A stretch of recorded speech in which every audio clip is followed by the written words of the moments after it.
How to add black screen in CapCut.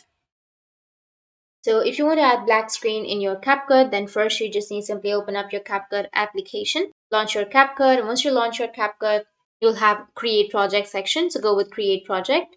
Now under your project, you just need to simply go and import something.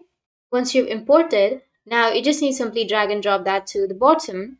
And if you split the video somewhere, and if you take the other part to the upper side, then here on the middle you'll have the black screen, right? But if you want to add the black screen on the bottom line, then what you need to do is you just need to simply go with the right side, which has these settings, which is main track magnet, snapping, and everything. So go with the option of turn off main track magnet. Once you turn it off, now you can drag it and you'll be able to have this kind of interface. You'll have the black screen in the middle. So that's how you can add black screen in your CapCut. And if you have any questions, feel free to comment below. Thanks for watching.